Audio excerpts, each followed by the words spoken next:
Olá, nono ano, tudo bem? Aqui é o professor Thiago, professor de História, como vocês estão? Estou gravando esse vídeo aqui para dar orientações para vocês fazerem o trabalho que eu passei para vocês hoje, tudo bem?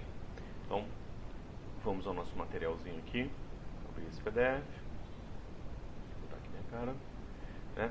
Então, dando continuidade ao nosso estudo sobre a Guerra Fria, agora a gente vai entrar na segunda parte da Guerra Fria. E aqui, quem vai trabalhar são vocês, tudo bem? Eu quero que vocês façam para mim uma pesquisa sobre alguns temas. Então, esse material que eu enviei para vocês, ó, tem 4 temas. E vocês vão escolher apenas um destes temas. Cada aluno vai escolher apenas um destes temas e fazer uma pesquisa sobre ele, tudo bem? Essa pesquisa, ela deve ter capa, ela deve ter imagem, ela deve ter pelo menos uma página inteira de texto, tá? E ela deve ter a bibliografia, tá? Ou seja, de onde vocês tiraram as informações que constam ali na sua pesquisa. Se foi de um livro, se foi de um site, vocês devem indicar isso na bibliografia, tudo bem? E quais são os 4 temas que eu escolhi aqui para vocês trabalharem? O primeiro é a corrida armamentista da Guerra Fria, né? Como Rússia e União Soviética disputaram entre si o acúmulo de armas nucleares, tá? Como é que eles competiram para ter cada vez mais armas nucleares, né?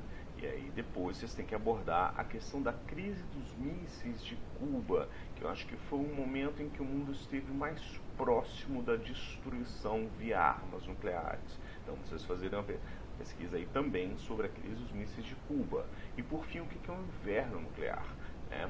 Que é a especulação que cientistas fizeram sobre o que aconteceria com o planeta Terra e com a humanidade caso União Soviética e Estados Unidos resolvessem entrar num conflito nuclear entre si, né? Então esse é o tema 1, e quem escolher o tema 1 tem que abordar todos esses 3 tópicos aqui, todos esses 3 assuntos.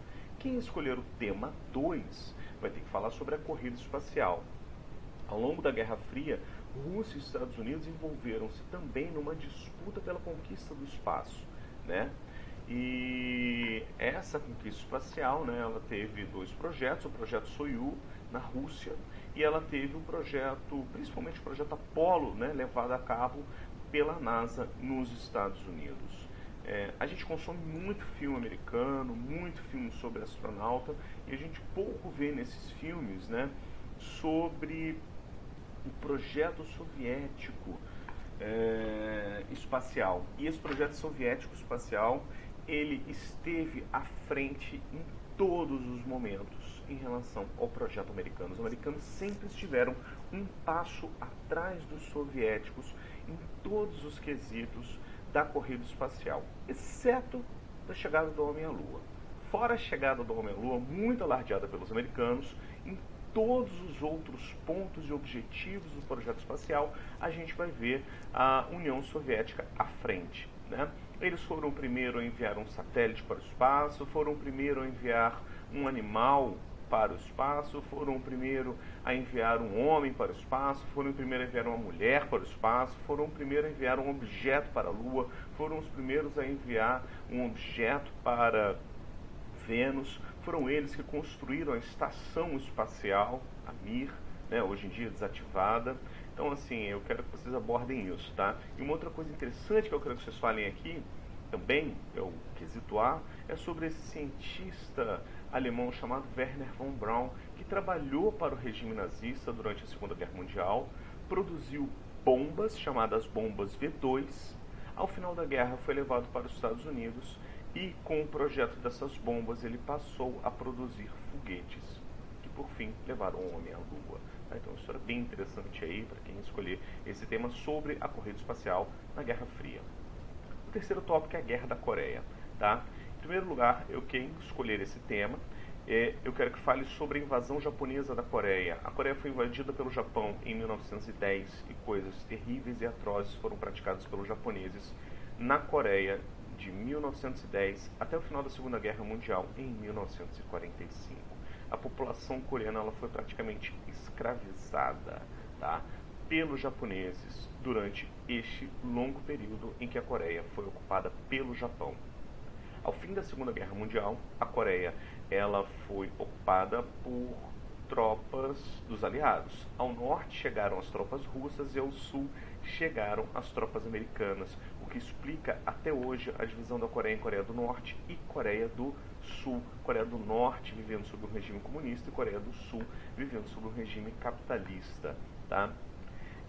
Essa ocupação conjunta da Coreia do Norte e da Coreia do Sul não foi uma ocupação pacífica. Em 1953 começou uma guerra entre a Coreia do Norte e a Coreia do Sul. Na verdade, era praticamente uma guerra entre a Rússia e os Estados Unidos. Muitos acharam que ali começaria a Terceira Guerra Mundial.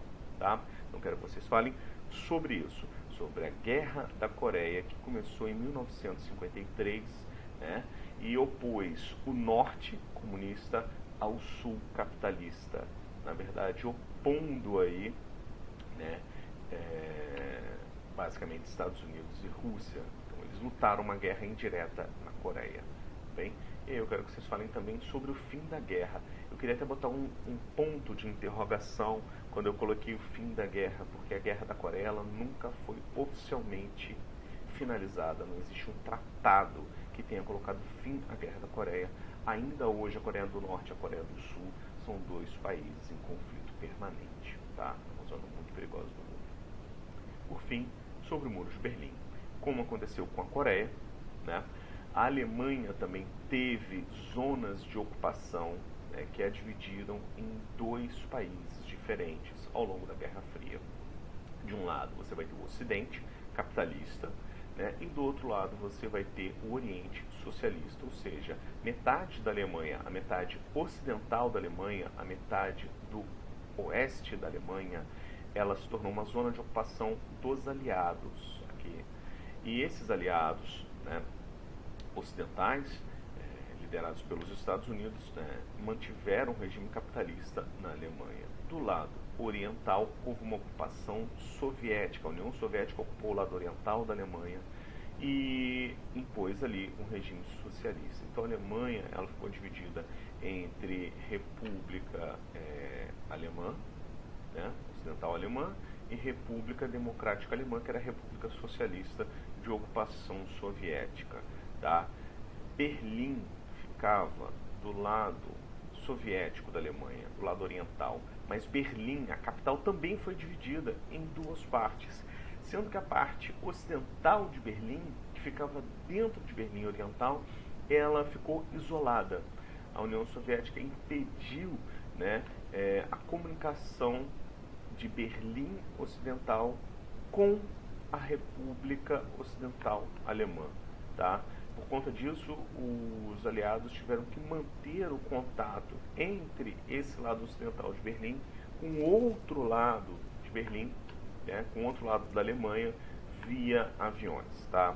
Por fim, acabou sendo construído dentro da cidade de Berlim um muro gigantesco, dividindo o lado oriental socialista do lado ocidental capitalista. Tá?